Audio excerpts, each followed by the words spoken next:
morning. Thank you for joining us here. You're watching India Tonight. I'm Nivedna Prabhu, and joining me is my colleague Sumita Karir. Let's put our top focus on what essentially we're looking at as far as, once again, what President Donald Trump has said.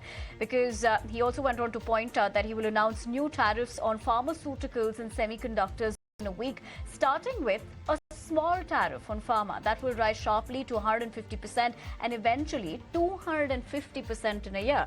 Now, he further said that he'd substantially raise tariffs on India within 24 hours, signaling pressure on nations exporting drugs to the U.S. He also said that we want pharmaceuticals made in our country, also noting that Switzerland makes a fortune from pharma. As far as these comments are concerned, and more on the aspect of how this would have a bigger effect on the sector as well, my colleague Shrishti Sharma is in fact joining us this evening on the phone line. First, reading into that statement that's been made, what more can you tell us? Absolutely. Earlier it was 200%, but now in the latest, Donald Trump is saying that 250% tariff could be likely on the pharma space. And within a week, he will start with a small tariff, which will rise sharply to 150% and eventually 250-odd%. But in the earlier announcement, he did say that the 200% tariff that he is planning for, that will be after 12 to 18 months. And that sort of gave a breather to the pharma industry back then. But yes, within a week, we will be waiting out for more clarity, and then maybe that will come with some timeline. But actually, the crux of this particular, or rather the most important line of this particular announcement says that where Donald Trump is saying that the pharmaceuticals made in our country, also noting that Switzerland makes a fortune from pharma. Now here lies the key differentiator, because as we know, for the Indian marketplace, India remains to be the largest exporter of generic medicines to the US by volumes. We are the most dominant in the generic players. We, of course, have the price advantage as well as contract manufacturing and APIs and some of the other segments that will be in focus. And yes, given his stand on India, that remains to be an overhang what the final tariff is. And of course, the companies having more exposure to the US like Aurobindo, Sun, Cipla, Lupin, they will be in focus till this overhang gets away. But with respect to Switzerland market and Switzerland drug players are very different from the pharma players of India, because they have innovator drugs. They have patented drugs which are under patent. And of course, given that nature, it is much higher in dollar value due to the innovation driven. They also have a large exposure in the biologics as well as specialty segments, which of course, in comparison to the generic drugs, the specialty drugs are very much higher priced.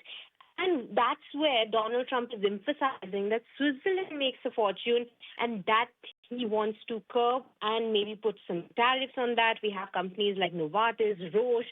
They have a large exposure to the U.S. market as well. So yes, for now, the silver lining is that the key focus remains to be on Switzerland, which actually exports the innovated or the branded drugs to the U.S., while for Indian players, we are more dominant on the generic side. So that's the kind of a decoding that we are doing on this particular news flow. But of course, the overhang with respect to tariffs still remains. Absolutely, Shrishti. And given the generic drug segment that you mentioned, that is going to have a significant impact. So the question really is, how do you think Indian companies could be looking at mitigating the impact that may come as a result of 150% tariffs earlier and then 250% later? Well, very relevant question. And yes, a lot of these things needs to be watched out for, whether or not there is a timeline, whether or not there is a small tariff at the start, and then eventually that goes up to 250-odd%. In what time remains to be the key question. But when back then, when Donald Trump announced that they will be given a headroom of 12 to 18 months to actually reach to that particular tariff level, that was seen to be a bit of a breather for the Indian companies as well. Why so? Because it's not that easy, given the complexity of the pharma's global supply chain and the long gestation period of the products and the trials, to shift quickly the production to the United States. So for now, seems like the focus, or rather the key area that he wants to curb is actually on the branded side and not the generic side. But we can't really infer that right now, given the fact that he has a very strong stance on India. And he also knows the fact that India remains to be the key contributor to their generic drug system as of now, which of course is very less priced versus handed drugs. But again, that remains to be the key question, what the final tariff number is. Absolutely, Shrishti. What the final tariff number is going to be? Is this going to be a tariff of up to 150%, or will this be another case of the taco effect? Trump eventually chickens out. Is that going to happen? And if that doesn't happen, then how are companies going to recalibrate their strategies? Are they going to ramp down manufacturing? Will the cost be passed on to the consumers? All of that remains to be seen. But for the moment, thank you very much for putting the perspective on this big story that we're tracking. Ladies and gentlemen, let's move on to the other big story that we're putting the focus on the show tonight. We're turning the clock back in time. Let's speak about Richard Nixon then, the 37th President of the United States. In fact, in India's context, Nixon is best remembered for a hostile position to India during the war with Pakistan in December 1971. And that aside of his loathing for Indians and Indira Gandhi, so quite naturally, he is the most disliked US president in India, according to several reports. And it seems there is another US president who's now giving competition to Nixon. Well, President Donald Trump, particularly in his second term, has reportedly caused strain in India-US ties. He's undoing over 2 decades of deepening ties between India and the United States, Nivedna, with the kind of invective that has been unleashed. Absolutely, Sumita. In fact, hard bargain is one thing, and Trump is attempting to now even drive a wedge between India and Russia, going on so far as to say that India has been profiteering by trading with Russia on energy, a charge India has, remember, outrightly rejected and denied. Russia has now come to India's defense, and a Kremlin spokesman has said that forcing countries to trade is illegal. Now, Trump's gratuitous insults over social media, referring to the fastest growing major economy as a dead economy, is unlikely to be forgotten soon, Sumita. Absolutely, Nivedna. So the big question then is, will the damage that's been done by Donald Trump, at least seemingly, will it last for years between India and the United States? For how long will the deal maker of the United States keep issuing threats? And most importantly, what does it really mean for Russia-India ties? To decode some of those questions, we're now joined by a stellar panel of guests. Joining us live is Dr. Ranjan Kumar, Associate Professor from the School of International Studies, JNU. Also joining us on the panel is Jayan Dasgupta, former ambassador and representative of India to the WTO, and Ray Locker, author and presidential historian. Thank you very much, gentlemen, for joining us live this evening. Let me come to you first, Ray. Good to have you on the show. You've also authored a book on the subject that we're touching upon tonight. When you look back at Nixon's 1972 tilt towards China and how he helped Pakistan during 1971 as well, do you see what's happening today? Is this a repeat of 1970s that we're witnessing? Well, only insofar as it's a U.S. policy against India. I mean, you go back to what Nixon did. Nixon at least had a plan. He wanted to open up U.S. relations to China, and he was using the West Pakistani government to help do that. And so he was, in what he said, tilting in favor of West Pakistan, which is now just plain Pakistan, at that time. And so there were many people inside the U.S. administration and outside who were wondering what he was doing, because he wasn't telling anybody that was his plan. And if you remember, it was during a visit to Pakistan where Henry Kissinger allegedly got sick, went to a mountain retreat to recover, but in reality got on an airplane and flew to Beijing and did the first surprise visit to China to help open up relations. Trump, on the other hand, has no rhyme or reason to what he's doing. It's all based on reactions and nerve twitches, and it has no kind of strategic thought behind it, no kind of economic thought behind it. And basically, he's an unstable lunatic wreaking havoc on the world economy.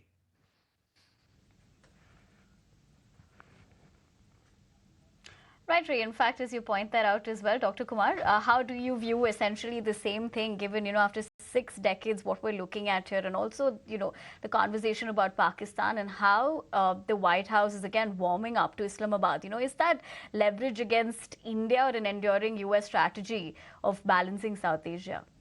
I think, thank you for having me here, Nivedna and Sumita. I think, you can have, US is definitely trying to have a good relation with Pakistan without any doubt.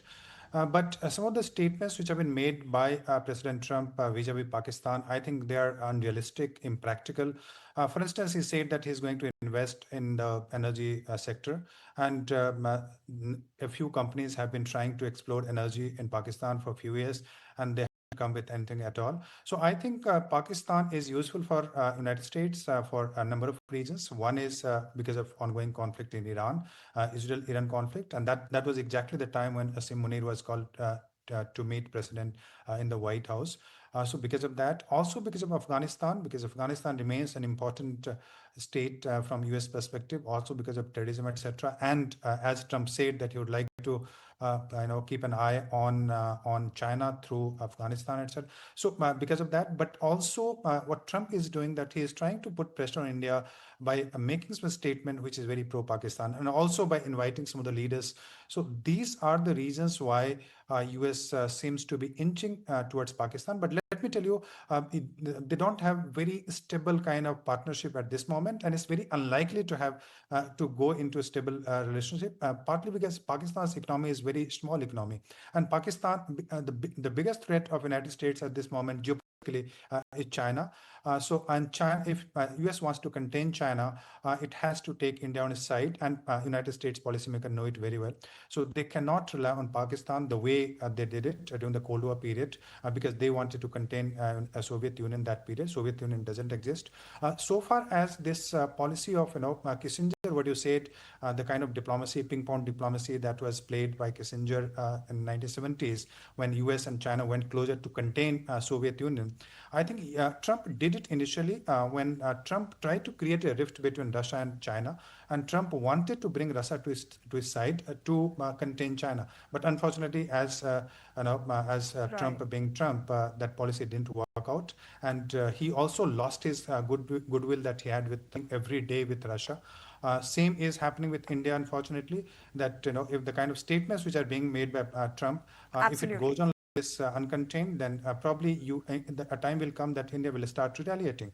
Yesterday, you saw a very strong statement coming from Minister of External Affairs, but that was nothing. What can come in future in case Trump does not mend his ways, and if we keep simulating India is a very proud country, let me tell you, and we are a democracy, and the government has to listen to the people's will, and people will not tolerate this kind of. So US has to be careful, but at this moment, I don't see Kissinger kind of diplomacy emerging, because US and China cannot go together because of the geopolitical divergences. Yeah. Right. Mr. Kumar, thanks very much for putting some perspective on what happened during Nixon's era, and this time around, at least during Nixon's era, it was influenced by realpolitik and not really knee-jerk reactions, as Mr. Ray remarked. But let me come to you, Mr. Dasgupta, and thank you very much for patiently waiting. Mr. Kumar stated that India going to retaliate if Trump doesn't stop. What kind of reaction are you anticipating from India as far as India-US ties are concerned, particularly with respect to President Donald Trump's reactions and invective is concerned? Well, on the trade front, I don't think India will be retaliating. If you look at the US exports to India, those are things which India requires. It is mineral oil, uncut, unpolished diamonds, some chemicals, some fertilizers, pharmaceuticals, all those things. And in electronics, we also buy intermediate products and components from the US, which are of high value and high technology. So I don't think India would be foolish enough to shoot itself in the foot and retaliate in terms of trade.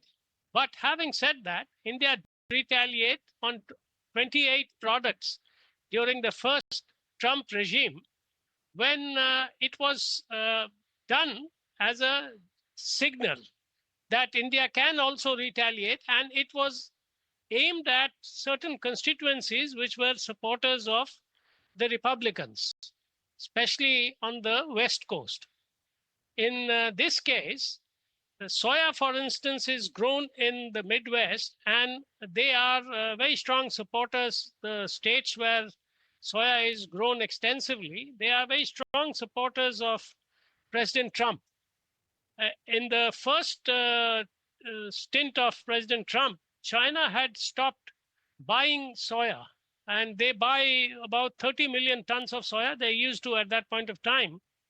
And as a consequence of their stopping soya imports, the soya prices in the US fell and caused a great deal of distress to the soya farmers. So President Trump had to dole out about $28 billion worth of subsidies to the soya farmers to pull them out of their problems. But of course, India has only said that it will, perhaps India has said that it will try to buy more soya oil, crude oil, and whenever there is a decision to buy arms purchases, it would diversify. India has, from a low import volume of about 1% of the value, is now buying about 13% of US arms and ammunition. And it has diversified by buying more from France, from Israel, and from other countries other than Russia. So I think India will keep its options open. It will have this strategic autonomy. It will not get flustered, and it will not get pushed around to accept a deal which is unfair, which is not mutually beneficial, and which is only a one-way street. So that is where matters stand. As far as retaliation goes, it could take place in more subtle ways on other fronts, not really in trade. And on this issue of Pakistan, take those points across also to Ray. Ray, right, I'm going to come back to you, sir. In fact, the both of us will do that. But Ray, given the fact that Trump also claims India is making a fortune of Russian oil, but the same White House turns a blind eye, in fact, to European imports of Russian gas, is India just the easiest target for political theater back home? Well, I guess in some ways, I'm rather mystified by his latest decisions. And I mean, that's hard to do because he's so unpredictable and crazy that you come to expect that. But why are we picking on India? I mean, I was on a number of shows last November after Trump got elected with a number of exultant Indian Americans who thought this was going to be a great thing for the United States and India and our relationship going forward. And I warned them then that, you may be happy now, but you're going to rue it later because Trump disappoints everyone. And so here's what's happening. He's disappointing India for no good reason. I mean, India hasn't done anything to us. He's not doing anything to Russia. Russia's the problem. Yes, this has been an issue between the United States and India since the beginning of the war in Ukraine, but it's not something that we can't overcome. Now, all of a sudden, it's the focal point of Trump's policy toward India for no good reason. And when you talk about tariffs, and I got to say this over and over again because people don't get it, we pay the tariffs. The American consumer pays the tariffs, not India, not companies in India. This is a tax on U.S. consumers, and it's an unfair tax because it hits the lowest income people the hardest. People who have to buy pharmaceuticals, generic pharmaceuticals, to take care of themselves. They're going to end up paying more because of whatever is behind Trump's decision making, and there's no rationale for it. Right. Right, Ray, and we do hope that there is some sort of an understanding within the U.S. Policy circles as well, within the U.S. government as to how this isolationist policy is not going to work in the benefit of United States. But let me come to you, Mr. Kumar. Now, policy experts have also been speaking about, a future that's led by Russia, China, India axis to present a counter to a U.S.-based global order. So could Donald Trump's aggressive posture, could it backfire, and could it end up pushing India closer to Russia or even to China out of just strategic necessity for the time being? Most certainly, because the kind of policies that US is having at this moment, this might alienate India economically and also geopolitically. Because Russia is vital for India for a number of reasons. You have the defense ties, and you cannot switch over from one platform to other. Despite all the talks of diversification, India is still hugely dependent on Russia, and it cannot diversify to the extent that it stops taking defense products from there. And also, and we have pursued a policy of strategic autonomy. We are a very proud nation, and we are not the nation which can be bullied by some threats and intimidation from other country. And we pursued a policy of alignment, a very well-developed policy during the Cold War period, but also during the post-Cold War period. And we call it the policy of multi-alignment. And as a consequence, we are member of Quad, but also we are member of BRICS and Shanghai Cooperation Organization and other organizations of the Global South. We, in the emerging multipolarity that we see, India sees itself as an important pole. So if if US and what are the major interests of India with the US? Let me tell you three things. One is, of course, the trade. And number two is the technology that we expect from there. And third is the diaspora factor, because we have very important diaspora there. So if these two things don't work, Trump is saying that will not invest in India, will discourage American multinational companies to invest in India. So that means we're not going to get technology. If the trade does not remain important for India, so just tell me, why will India stick to United States? Why will India geopolitically align with United States? It will look for other options. It's emerging power, and countries like China and Russia, they're willing to have good ties with Russia, and India is a member of BRICS, as you know, Shanghai Cooperation Organization, etc. And we also consider ourselves aligned on the issue of climate change, economy, trade, etc. With the Global South. Definitely, that will have a long-term impact if the US pursues this policy, especially Trump.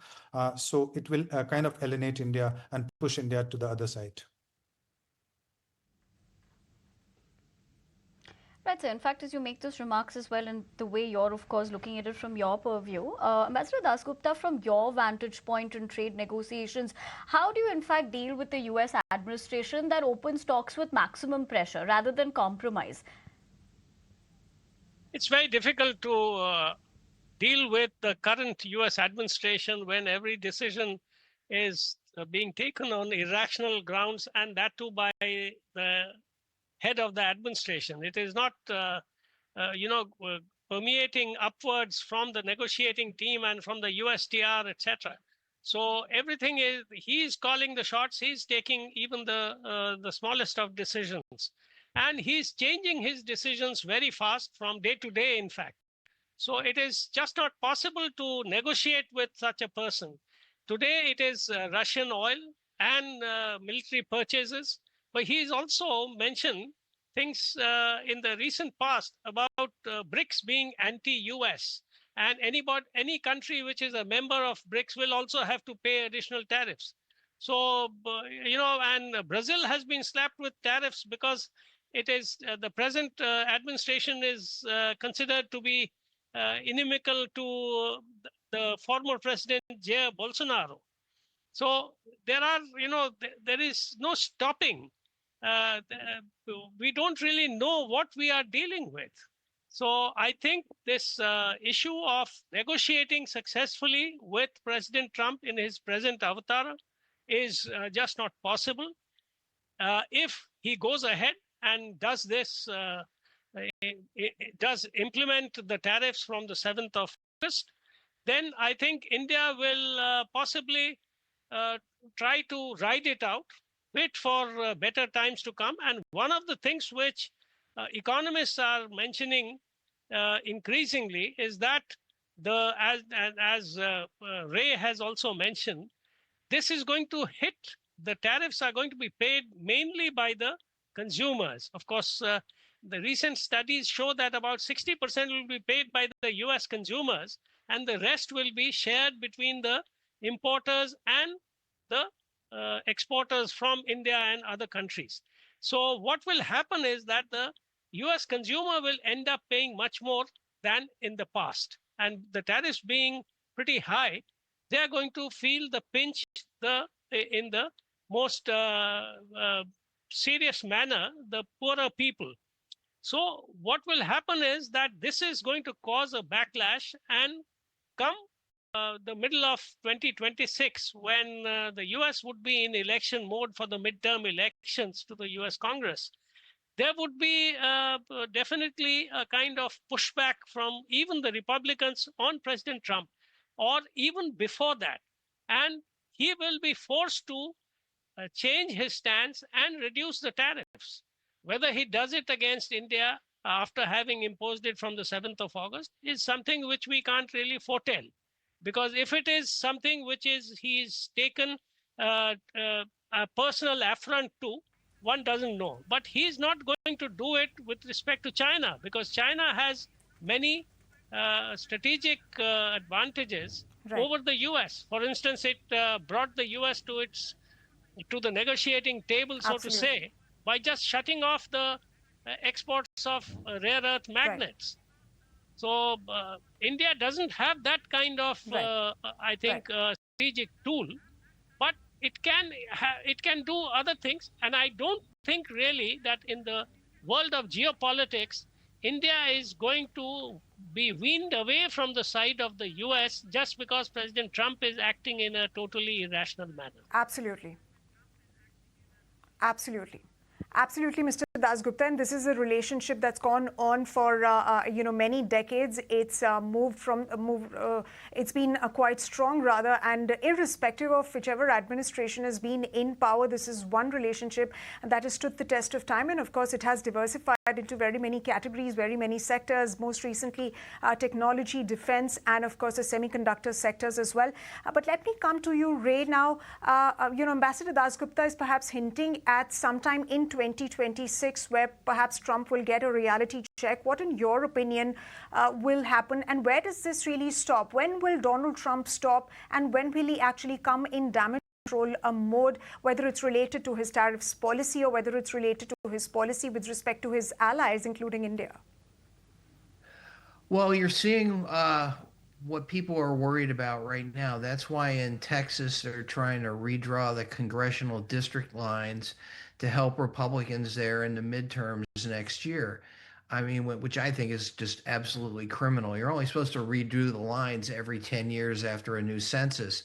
They're trying to change the rules of the game to help themselves next year because they know it's going to be a bloodbath. And even if they do change the district lines in Texas, it's still going to be bad. All the trends are terrible for Trump and politically right now. His approval ratings at about 40%.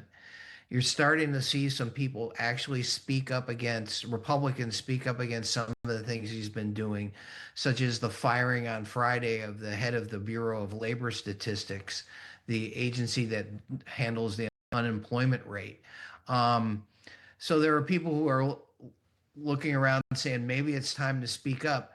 I mean, basically, most of the Republican elected officials in Washington know that he's crazy, know that he doesn't know what he's talking about, but they're afraid to do anything about it. And you see that guys like Tom Tillis, the senator from North Carolina, when they announce that they're not going to run for re-election, all of a sudden it's like they've been injected with a truth serum. They say what's really on their mind and how bad some of these policies are. That's the thing. Ever since Trump took office in 2017, the first time, if you go around Washington, you talk to Republican members of Congress without a camera on them, without them being recorded, they're going to tell you what they really think. That this is probably one of the dumbest politicians ever to be elected president, and he has no grasp of policy. And not only that, he lies all the time and he's corrupt. But you put a camera on him and all of a sudden Trump is the best president we've ever had.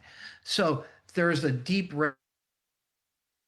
reservoir among elected officials here in Washington, but there's not a very deep reservoir of courage right now. And I think you'll see more of that happen in 2026 as it becomes obvious that they're going to get absolutely hammered in November. Ray, as you point that out, I also want to circle back on what we were talking earlier as well, given what we saw in the 1970s and given 6 decades after Nixon's slurs against Indira Gandhi, and where Trump is using the the kind of language that he has been against India. You know, in fact, publicly insulting India's economy as well, calling it a dead economy and calling out the leadership as well. How are you looking at that particular aspect? Because at one point, you know, the countries were each other's friends, and that's perhaps not the kind of language you use for a friend, Ray. Look, the United States and India have an enduring relationship that transcends whether, in fact, we've elected an idiot or not. I mean, just the fact that here you are, the most populous nation in the world. We're doing this interview in English. We have this shared language that, you know, really deepens our relationship and enables us to work closely together. I mean, the big difference between Nixon and Kissinger and now, Nixon said all of that in private. Trump's saying it in public. I mean, I think Indira Gandhi certainly knew that Nixon didn't like her. That's no secret. But I mean, at least a lot of that was kind of under wraps. Now Trump has no filter. He says whatever's on his mind, whether it hurts people or not, because he doesn't care. I mean, it's all about him. He's a toxic narcissist. And so, you know, I mean, the policies in the 1970s, not great for U.S.-Indian relations, but these could be just as bad, if not worse.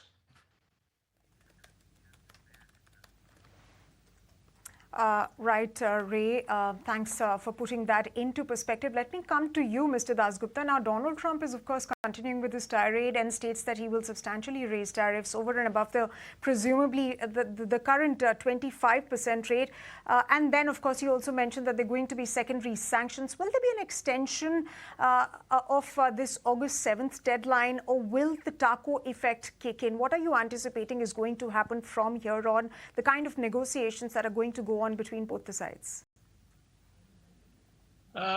It is very difficult to make any projection about what is likely to happen. But I think from what he's been saying, and having secured a high tariff on the EU, Japan, Korea, and slapped some on Canada, and very high tariffs on Brazil, I think he will be emboldened to carry on and impose 25% tariffs at least on India. That is what I think will happen. But at the same time, I must say that he would like to have some kind of a